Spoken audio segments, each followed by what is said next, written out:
Ya, klaim sepertiga penyumbang perekonomian Indonesia siap bantu pemenangan paslon nomor urut 2 di pemilu 2024 mengundang reaksi. Tidak main-main, gurita bisnis seperti Jarum Group, Sampurna Strategy Group, Adaro Group, hingga The Richest Woman in Indonesia, Ninin, diklaim oleh pengusaha Garibaldi Thohir atau Boy Thohir yang juga merupakan saudara Menteri BUMN Erick Thohir ini mendukung Prabowo Gibran. Ada banyak elemen kekhawatiran dengan munculnya klaim ini, mulai dari keberpihakan pada kepentingan populiskah? Sejauh apa dukungan ini diluncurkan? Apakah menggunakan anggaran negara? Dan apa implikasinya bagi pelaksanaan demokrasi di Indonesia? Kita bahas lebih dalam malam hari ini bersama para narasumber yang sudah hadir bersama kami via sambungan Zoom. Bagas Ada Dirga selaku Wakil Ketua TPN Ganjar Mahfud, Said Didu selaku Jubir Timnas Anies Muhaimin, Syarif Hasan selaku anggota Dewan Penasehat TKN Prabowo Gibran, dan ekonom Selios Nailul Huda. Saya sapa terlebih dahulu, selamat malam Bapak-Bapak. Selamat malam, Mbak. Selamat malam. Baik, sehat semuanya ya, saya harap ya. Alhamdulillah. Sehat. Alhamdulillah. Baik, saya ke Pak Syarif terlebih dahulu. Pak Syarif, ketika klaim, ya saya bisa menyebut ini sebagai klaim ya, karena datang dari Garibaldi Thohir mengatasnamakan gurita-gurita bisnis di Indonesia mendukung paslon nomor urut 2 Prabowo Gibran. Tapi dibantah tidak hanya oleh Jarum tapi juga Adaro Group tadi. Tanggapan Pak Syarif? Ya, pertama tentunya kalau ada statement demikian, ya kami secara eksplisit menyatakan bersyukur kalau itu memang ada klaim demikian, dan syukur-syukur itu kalau itu mewakili dari semua personal ataupun corporate yang sudah bergaul dalam satu wahana tertentu. Namun sekali lagi di Undang-Undang Dasar sudah menyatakan bahwa setiap orang itu berhak untuk dipilih dan berhak untuk memilih. Nah, kalau teman-teman dari Pak Boy Thohir dan sebagainya itu sudah menentukan bahwa akan mengklaim dan sudah menentukan akan mendukung Pak Prabowo Gibran, tentunya kami mengucapkan terima kasih. Dan juga memang di dalam PKPU nomor 24 sudah dinyatakan bahwa sumbangan ataupun apapun yang dari pribadi, dari corporate, dari komunitas, itu semuanya diatur dalam aturan yang cukup jelas. Nah, lagi-lagi ingin saya tegaskan di sini bahwa bentuk dukungan itu tentunya harus betul-betul transparan, accountable, dan jelas bahwa ini adalah sesuatu yang positif juga. Karena saya melihat bahwa mereka tentunya memilih calon-calon tertentu yang dengan satu asumsi bahwa calon tersebut kalau memimpin negara ini diharapkan diyakini bahwa ekonomi Indonesia itu akan semakin bagus ke depan. Pak Syarif, Pak Syarif, mohon maaf saya potong. Kalau dari informasi yang didapat oleh Pak Syarif, siapa saja yang terkonfirmasi mendukung? Ya, saya tidak yang mendukung ini kan tadi dikatakan sepertiga daripada volume ekonomi Indonesia itu mendukung, dan tadi memang secara eksplisit tidak dinyatakan siapa-siapa saja. Nah, kalau yang menyatakan yang membantah itu saya pikir juga merupakan hak daripada masing-masing komunitas ataupun masing-masing dari corporate tersebut untuk membantahnya. Bagi kami statement itu adalah salah satu angin segar juga buat kami, dan juga kami juga mengucapkan terima kasih karena dukungan itu paling tidak menggambarkan bahwa perusahaan-perusahaan yang punya kepentingan dalam hal bagaimana ekonomi kita semakin maju ke depan itu tentu sudah menentukan pilihan, dan ini tentunya berdampak positif terhadap electoral votes yang akan memilih presiden dan wakil presiden yang akan datang. Dan tentunya mereka yakin bahwa paslon nomor 2 disinilah yang paling tepat untuk memimpin negara ini. Saya pikir itu, jadi sekali lagi ya kami tentunya menghargai dan memberikan apresiasi yang cukup tinggi. Nah, bagi ada bantahan dari corporate tertentu, saya pikir itu adalah suatu hal yang biasa saja, karena mungkin ada administrasi di dalam pengelolaan untuk membuat statement tersebut. Bagi kami yang lebih bagus, lebih banyak yang mendukung daripada yang tidak mendukung. Saya pikir itu adalah sesuatu hal yang positif bagi kami. Saya pikir itu. Dan tentunya kami mengucapkan terima kasih penghargaan itu kepada Pak Boy Thohir atas statement tersebut. Tentunya ini akan berdampak positif terhadap masyarakat. Mudah-mudahan ini dapat menjadi salah satu motivasi bahwa memang pilihan itulah yang paling tepat untuk presiden dan wakil presiden. Oke, kalau dari kacamata Mas Bagas sendiri apa implikasinya terutama untuk pelaksanaan pemilu yang seharusnya ya saya sih mungkin kita bisa komparasi dengan pelaksanaan pemilu-pemilu sebelumnya begitu. Apakah bentuk dukungan semasif ini juga terjadi? Ya, saya rasa terima kasih Mbak. Saya rasa hal-hal seperti ini biasa saja ya di kegiatan demokrasi kita karena seperti kita ketahui, kedengeran ya suaranya Mbak ya? Monggo, kedengeran, cukup jelas. Oke. Seperti kita ketahui, pasti di dalam suatu pesta demokrasi kan ya biasalah urusan klaim-klaim ini banyak dilakukan masing-masing kontestan. Tetapi yang paling penting ini adalah suara rakyat Indonesia itu sendiri. Karena seperti kita ketahui Pak Ganjar ini adalah seorang yang berasal dari rakyat. Lebih banyak menghabiskan waktunya bersama dengan rakyat.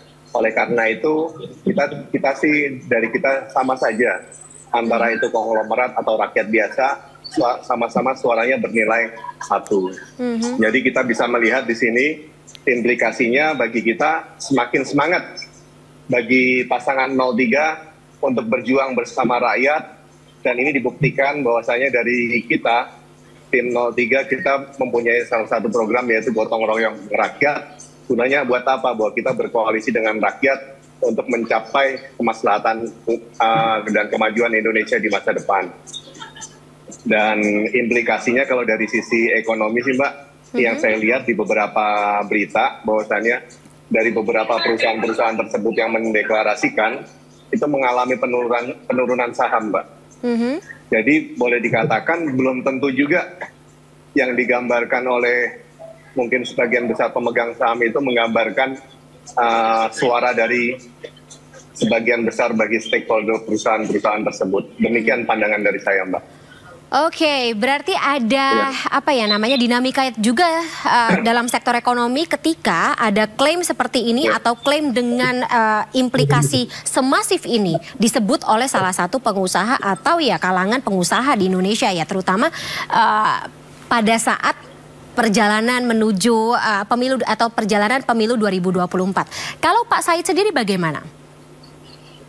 Saya pikir hari ini bangsa Indonesia terbuka matanya karena ada dua pernyataan yang muncul. Satu pernyataan presiden yang menyatakan bahwa presiden boleh berkampanye yang jelas-jelas melanggar undang-undang. Yang kedua pernyataan konglomerat yang menyatakan sudah membuka 02. Jadi saya pikir sudah terjadi hitam putih koalisi rakyat menghadapi koalisi penguasa dan oligarki. Jadi ini hari yang sangat bagus bagi bangsa untuk rakyat memilih mana yang oligarki dan kekuasaan, yang otoriter dan mana yang rakyat. Jadi saya pikir saya yakin kejadian ini tidak terjadi kebetulan. Saya yakin direkayasa sedemikian rupa sehingga menunjukkan bahwa koalisi 02 itu adalah koalisi oligarki dan penguasa. Dan kita lihat pernyataan Prabowo di pengumuman sepertiga orang kaya Indonesia yang dia cap sebagai penyumbang ekonomi, saya cap menjadi penikmat ekonomi selama ini, itu dia menyatakan saya kalah 2 kali karena tidak bergabung dengan mereka. Artinya 31 konglomerat yang berkumpul tersebut adalah orang-orang yang selama ini mengatur politik di Indonesia. Itu pengakuan Prabowo. Artinya kehancuran politik, kehancuran ekonomi, ketimpangan, kemiskinan, dan ketidakadilan, pelakunya adalah para yang berkumpul tersebut. Itulah pelaku-pelakunya. Jadi rakyat harus melihat sekarang siapa pelaku-pelaku nyata, sehingga rakyat semua menderita, demokrasi hancur, kemudian kemiskinan terjadi, ketimpangan, perampasan sumber daya alam terjadi. Pelakunya sudah jelas hari ini, yaitu adalah orang yang berkumpul tersebut dengan didukung oleh penguasa. Akhirnya saya pikir ini Allah sedang memberikan petunjuk bahwa rakyat Indonesia sekarang sudah kelihatan siapa yang berpihak kepada rakyat, siapa yang berpihak kepada kekuasaan untuk menikmati ekonomi Indonesia. Mereka saya paham selama di BUMN bagaimana mereka penikmat itu, dan itu saya pikir pengakuan Prabowo sudah menyatakan bahwa dia kalah karena tidak bergabung. Jadi saya yakin, saya justru hari ini saya sangat senang karena Allah sudah membukakan siapa yang merusak bangsa ini selama ini dan akan melanjutkan kerusakan itu ke depan dengan ingin mendukung terus adalah rezim yang selama ini sudah menghancurkan bangsa. Jadi saya hanya mengajak rakyat, nggak usah dimusuhi, mari kita tunjukkan tanggal 14 bahwa rakyat lebih berkuasa daripada para konglomerat yang mengakui menguasai sepertiga ekonomi Indonesia. Mari kita tunjukkan 280 juta orang menghadapi puluhan konglomerat yang menikmati bangsa ini dengan membeli politik untuk kepentingan mereka. Saya pikir itu pernyataan tegas saya. Oke, baik. Sebelum saya ke Mas Nailul atau Pak Nailul, saya harus ke Pak Syarif dulu. Ketika paslon Prabowo Gibran disebut sebagai koalisi atau ya pasangan yang dekat dengan oligarki, tadi seperti keberatan dari Pak Said Didu, atau ya bisa dibeli berarti dengan uang dari para sepertiga pengusaha atau gurita bisnis ini? Ya, saya pikir pertama ingin saya tegaskan bahwa setiap individu, setiap komunitas, setiap corporate itu memang sudah dilindungi oleh undang-undang untuk memilih, untuk memberikan sumbangan atau apapun kepada paslon yang mereka sadari bahwa itulah yang akan menjadi pilihan mereka. Dan sepanjang ada aturan-aturannya yang harus diikuti, yaitu transparansi, akuntabilitas, dan sebagainya. Nah, kedua ingin saya tegaskan bahwa begitupun juga para penerima. Jadi kami dari paslon nomor 2 itu juga tetap mengikuti aturan-aturan yang sudah ditetapkan oleh PKPU, dan itu secara transparan dan akan diaudit oleh auditor yang tertentu. Nah, yang kedua ingin saya tegaskan bahwa langkah para konglomerat ini, katakanlah oligarki ini yang dikatakan untuk mendukung 02, itu sebenarnya bukan dalam bentuk kami tidak memberikan suatu jaminan apapun, tidak ada tehen prestasi yang akan kami berikan, tetapi itu adalah merupakan suara murni untuk memilih. Jadi tadi saya setuju dengan Mas Bagas, ini kan one man one vote. Nah, kebetulan mereka itu tergabung dalam satu corporate. Nah, ini hanya kebetulan komunitas itu yang bisa menggalang voters itu untuk mendukung paslon tertentu. Paslon nomor 2 dalam hal ini. Uangnya, jadi, Pak Syarif, uangnya yang kita pertanyakan juga gitu. Ketika mengatasnamakan sebuah company, tapi ternyata datangnya dari individu, ya berarti uangnya harus kita pisahkan dong. Apakah benar uang company atau uang dari individu yang bersangkutan kan? Iya, betul. Memang sudah diatur dalam PKPU ya, bahwa kalau ke corporate itu 25 miliar, kalau pribadi itu adalah 2,5 miliar. Dan itu di dalam teknisnya itu harus dilakukan secara transparan. Dan itu diaudit oleh KPU nanti. Nah, ini harus jelas, ya kan? Ini harus jelas. Nah, bagi masyarakat yang ingin mempertanyakan, ya silahkan dilihat apakah transparansi itu betul-betul dijalankan secara utuh atau tidak. Ya, jadi lagi-lagi pemilu ini harus diikuti oleh setiap warga negara Indonesia, siapapun dia. Apakah mulai dari rakyat biasa sampai kepada konglomerat. Ini tidak ada perbedaan dalam hal ini. Nah, bahwa ada perbedaan dalam soal dukungan pun juga sudah diatur di dalam PKPU. Jadi tidak ada yang perlu dikhawatirkan. Yang dikhawatirkan itu kalau tidak transparan. Jadi kami tetap mendukung bahwa transparansi dan akuntabilitas bantuan yang dari kelompok tertentu itu akan dilakukan secara betul-betul transparan dan dapat dipertanggungjawabkan. Intinya dari situ. Nah, bahwa jangan dikaitkan bahwa kebetulan posisi mereka adalah sebagai oligarki, terus seakan-akan disinergikan bahwa ini karena kepentingan tertentu, mereka juga punya hak untuk menentukan kemana mereka harus mendukung, kemana mereka harus berpaling. Menurut mereka bahwa kalau pasangan 02 itu diyakini bisa memenangkan pemilu, maka diyakini bahwa ekonomi Indonesia akan baik. Kemudian Indonesia ini akan eksis ke depan, apalagi dalam menyambut tahun 2045 yang akan datang. Nah, ini yang harus diyakini. Jadi kita harus menghargai setiap warga negara untuk berpendapat demikian. Nah, kami tim Prabowo Gibran tentunya berterima kasih kalau semakin banyak yang memberikan dukungan kepada paslon kami. Tentunya kami akan berterima kasih dengan satu bahwa kami tidak memberikan satu komitmen tertentu, kami tetap transparansi, tetap kami jaga, dan juga ini adalah demi kepentingan bangsa dan negara. Karena memang sudah mengisyaratkan demikian secara jelas. Baik, Pak Syarif. Oke, kalau begitu saya bergeser ke Mas Nairul. Mas Nairul, tadi Pak Syarif menyebutkan kalau misalnya memang berdampak pada sektor perekonomian atau bisnis negara, tentu dia jadi apresiasi tersendiri. Tapi kebetulan kita lihat saat ini saham Adaro kembali turun, terutama ketika pernyataan atau klaim dari Boy Thohir ini muncul ke permukaan. Memang market dan juga pernyataan yang muncul ini apakah memang memiliki korelasi tersendiri? Tentu memiliki korelasi, enggak.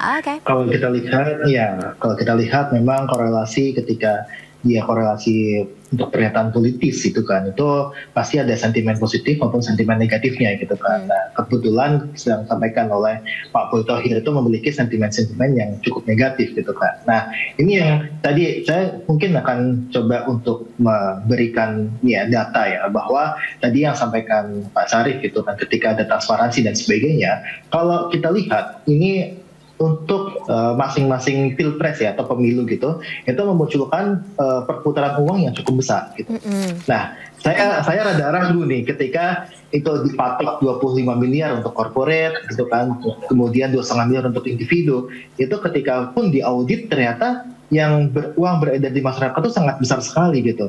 Jadi kita nggak bisa mengandalkan ketika itu transparan dan sebagainya, itu tidak ada transaksi di belakang. Itu satu pertama.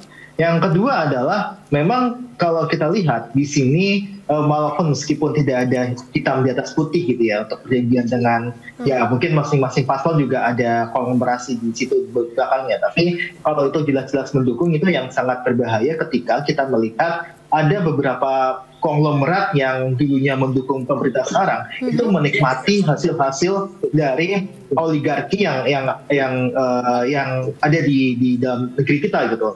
Contohnya aja kalau saya bisa beri contoh itu untuk pengadaan daging sapi impor, itu siapa yang menikmati? Itu yang menikmati konglomerat loh.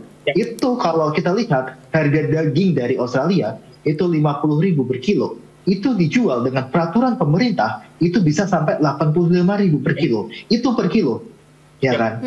Bayangkan itu ketika berapa juta ton gitu. Nah, itu salah satu bentuk oligarki. Yang kedua, itu banyak sekali contoh komoditas seperti impor gula dan sebagainya yang itu banyak sekali dinikmati oleh oligarki gitu.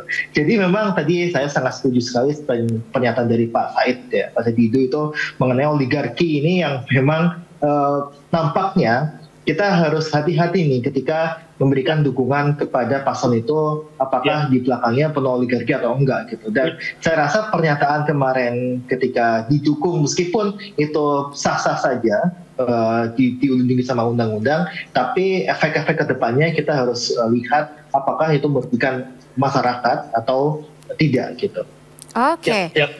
Oke, baik.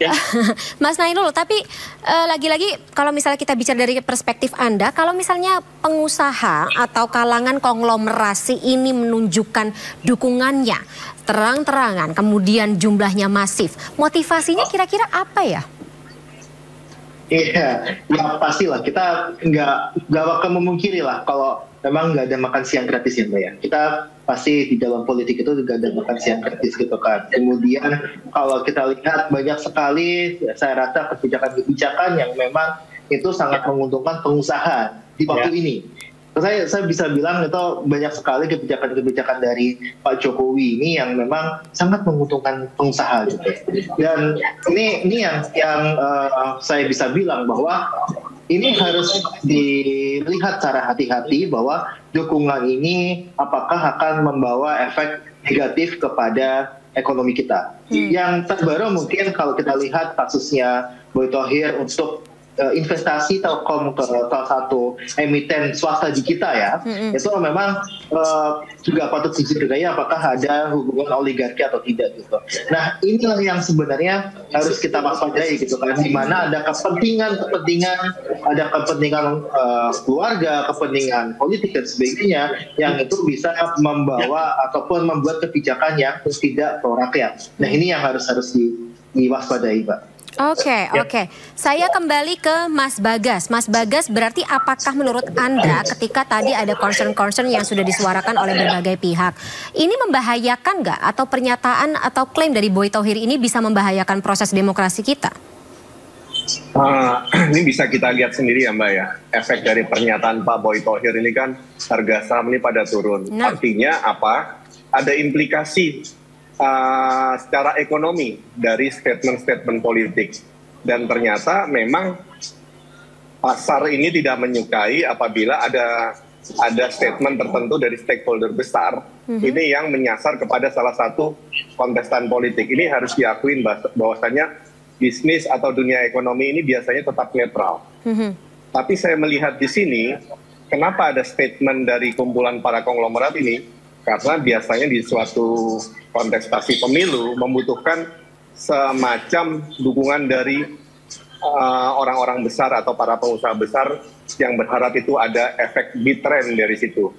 Tapi saya kembalikan di sini bahwasannya pemilu ini melibatkan rakyat, dan rakyat di sini adalah pemegang kekuasaan tertinggi dari pesta demokrasi di Indonesia. Jadi saya kembali lagi kepada kita, pada diri kita masing-masing, bahwasannya Indonesia ini tidak dimiliki oleh sekelompok atau segolongan orang tertentu. Bahwasanya setiap rakyat Indonesia mempunyai hak yang sama. Jadi lebih baik kita akan menjernihkan pikiran kita dan kita pilih pemimpin yang berpihak kepada rakyat ke depan. Dan bukan berpihak kepada sekelompok atau segolongan pengusaha-pengusaha yang besar. Jadi suara rakyat tidak bisa dibeli dengan uang, Mas Bagas. Suara rakyat tidak bisa dibeli dengan uang. Suara rakyat saya rasa dari sejak zaman kemerdekaan, Mbak. Kita ingat sendiri, tahun 1945 kita raih kemerdekaan ini tidak dengan uang, Mbak. Tapi dengan semangat, dengan bahkan bambu runcing kita mengalahkan bangsa asing ini dengan alutsista yang jauh lebih modern. Jadi saya rasa ke depan kita harus hidupkan lagi semangat nasionalisme yang tinggi ini untuk membela kepentingan rakyat dan membela kepentingan nasional di atas semua kepentingan golongan, Mbak.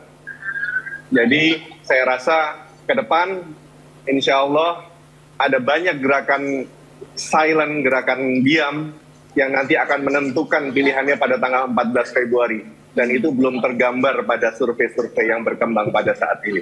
Terima kasih.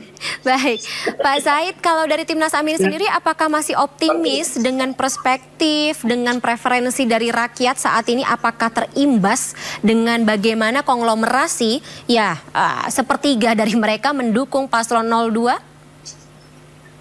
Seperti saya katakan, calon Paslon 01 ini memang lahir dari rakyat, bukan pemilik partai, bukan pengusaha.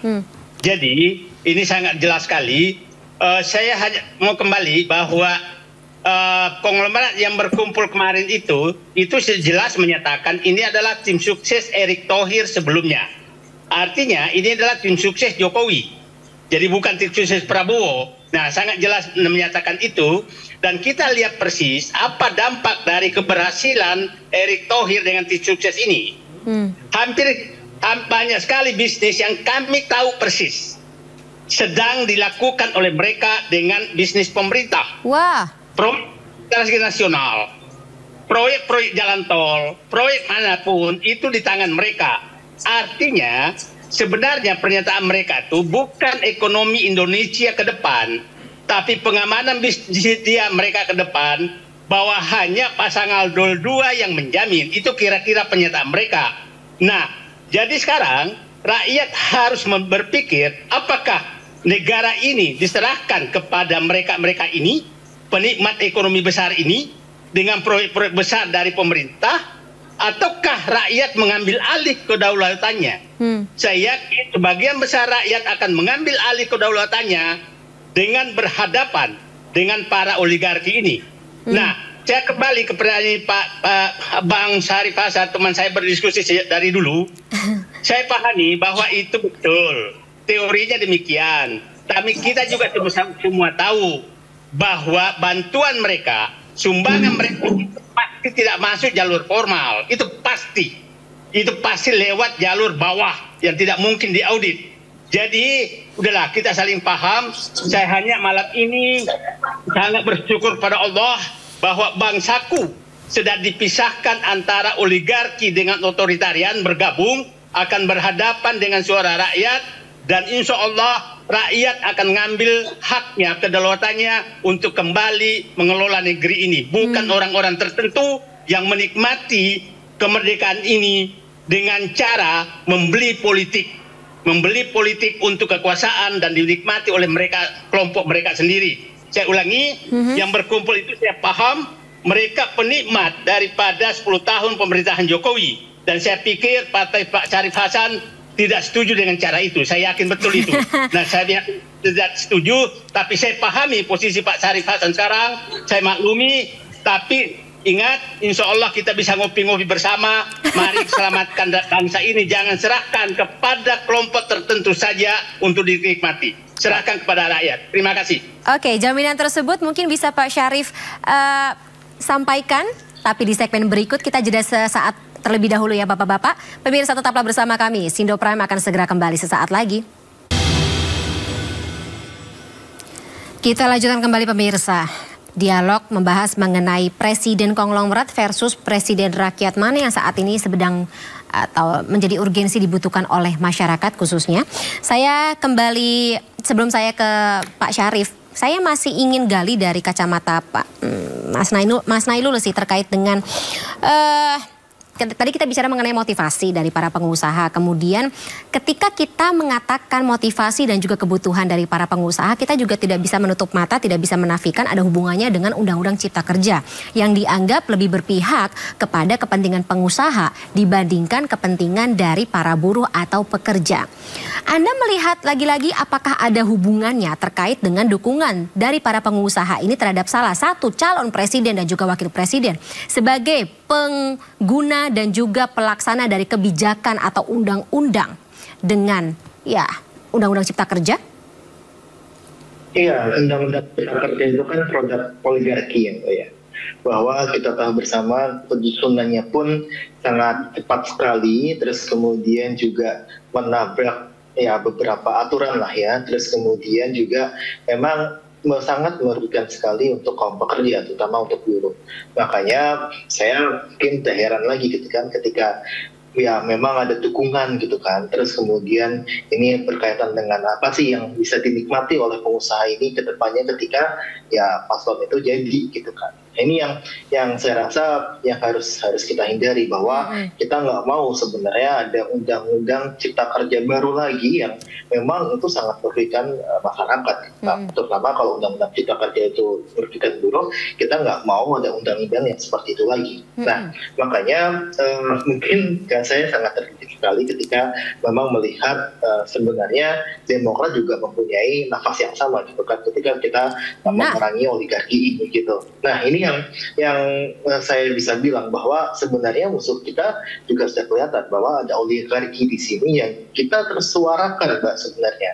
Bahkan sebelum Pilpres ini kita suarakan bahwa ada oligarki di istana ini yang harus kita batasi, terus kemudian kita awasi dan sebagainya, sehingga kebijakan-kebijakan yang diambil itu tidak berdasarkan dari keinginan dari oligarki itu gitu, tapi kebijakan-kebijakan yang memang pro rakyat gitu. Nah, tapi sayangnya nih, ya contohnya aja lah, itu ada untuk impor beras yang paling dekat ini kan. Itu impor beras itu kan ya sesuatu yang sebenarnya dulu sangat dihindari oleh Pak Presiden gitu kan. Bahkan Pak Presiden juga berkali-kali bilang itu tidak akan mengimpor lagi, tapi nyatanya impor beras lagi gitu kan. Nah, ini yang jadi masalah gitu kan. Jadi kebijakan-kebijakan yang diambil mulai dari impor, kemudian pembuatan undang-undang, terus kemudian pembuatan peraturan presiden dan sebagainya, itu penuh dengan kepentingan oligarki. Ini yang kita hindari. Oke.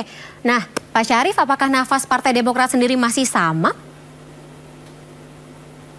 Iya, Demokrat masih tetap sama. Demokratnya dulu dan Demokrat sekarang masih tetap sama, tidak ada yang berubah. Prinsip-prinsip dan visi dan misinya ke depan juga tetap, yaitu bahwa pertama kita menginginkan rakyat ini harus semakin sejahtera. Kita menginginkan agar rakyat ini tidak boleh susah. Jadi kalau ada kebijakan-kebijakan pemerintah yang menyengsarakan rakyat, tentunya Demokrat berada di pihak rakyat. Dan dari awal sampai sekarang pun juga Partai Demokrat tetap berpihak kepada rakyat. Justru itulah kami dalam setiap kesempatan kami mengatakan Demokrat selalu berpihak kepada rakyat, berjuang untuk rakyat. Nah, menyangkut masalah Pilpres, pemilu kali ini, Pilpres ini tentu sesuatu hal yang berbeda ya. Karena apa? Kami ingin melihat bahwa ke depan pasangan yang dipilih, pasangan yang ada, dan tentunya Partai Demokrat akan memilih yang terbaik di antara yang tiga. Nah, justru itulah saya melihat bahwa ya Partai Demokrat mendukung pasangan 02 dengan cawapresnya Mas Gibran.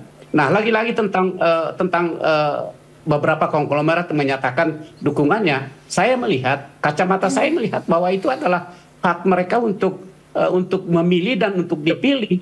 Nah, kita tidak melihat, kami dari pasang 02 tidak melihat latar belakangnya, tetapi yang penting, oke, kalau Anda memilih mendukung 02, maka ke depan kami tidak memiliki komitmen apapun terhadap Anda. Karena kami tetap mengutamakan kepentingan rakyat di dalam membangun Indonesia ke depan. Nah, itu yang kami tegaskan. Nah, yang kedua ingin saya sampaikan di sini bahwa Partai Demokrat dalam hal ini tetap komit bahwa ke depan ini ya kita akan tetap menghidupkan apa arti daripada check and balance gitu. Kami menghormati proses demokrasi ini. Jadi justru itulah saya katakan bahwa ada beberapa pandangan yang mengatakan seakan-akan konglomerat ini akan dikesampingkan. Ya, menurut hemat kami, mereka juga ada rakyat. Jadi kita tidak boleh diskriminatif menentukan bahwa mereka itu adalah mengucilkan peran mereka. Nah, di sisi lain, para konglomerasi ini dan para pelaku usaha lain itu memiliki suatu komitmen bahwa mereka menghendaki ada stabilitas politik. Mereka menghendaki adanya stabilitas ekonomi. Nah, tentunya yang dia pilih adalah orang yang memiliki kemampuan untuk menciptakan stabilitas politik dan stabilitas ekonomi ke depan. Nah, disitulah Partai Demokrat berada. Karena apa? Kalau stabilitas politik dan ekonomi ini terjamin, maka dapat dipastikan presiden yang terpilih dapat menjalankan program-programnya demi untuk kepentingan rakyat. Kami dari Partai Demokrat akan tetap melihat bahwa check and balance itu perlu dilakukan. Nah, sama dengan hal yang dilakukan oleh komunitas-komunitas tertentu, apabila terdapat suatu ketidak transparansinya jalannya pemerintahan ini, tentunya check and balance ini diperlukan. Check and balance itu adalah merupakan bagian dari demokrasi, bagian daripada konstitusi, sehingga kami yakin bahwa inilah memang pilihan daripada yang dikomando oleh Mas Boy Thohir itu untuk menentukan pilihannya bahwa itulah yang terbaik untuk bangsa dan negara ke depan. Kami dapat poinnya, itu, Pak Syarif. jadi tentunya kita menghargai mereka. Ya, kami memberikan apresiasi kepada mereka. Mudah-mudahan ini akan terwujud. Dan kami sadari bahwa ke depan ini untuk pilpres itu adalah kedaulatan ada di tangan rakyat, one man one vote. Jadi saya juga bahwa rakyat tentunya akan memilih mana yang terbaik di antara paslon-paslon yang ada. Kita harapkan juga dan seperti kami itu, Pak yakin Syarif. mudah-mudahan itu 02 adalah pilihan yang terbaik. Saya pikir itu, Mbak. Siapapun yang terbaik akan dipilih oleh rakyat. Baik, Bapak-Bapak, karena durasi sudah habis, kita terpaksa sudahi dulu dialog kita pada malam hari ini. Tapi kita dapat poin-poinnya, kita juga dapat insight yang tentunya bisa jadi pertimbangan sendiri bagi konstituen untuk memilih dalam pemilu 2024 mendatang. Pak Said Didu, Mas Bagas Ada Dirga, kemudian Pak Syarif Hasan, serta Mas Nailul Huda, terima kasih banyak atas waktunya malam hari ini. Salam sehat selalu, sampai jumpa. Terima kasih, salam sehat.